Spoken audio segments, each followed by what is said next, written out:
தள்ளாதவன் என்று உன்னை யார் தள்ளினாலும் ஆபிரகாமின் தேவன் உன்னை தள்ளிடுவாரோ?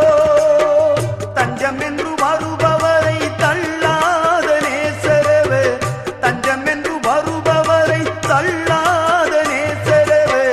அஞ்சிடாதே மகனே மகளே என்று உன்னை தேற்றிடவே உனக்கொருவர் இருக்கின்றார். உன்னை விசாரிக்க துடிக்கின்றார்.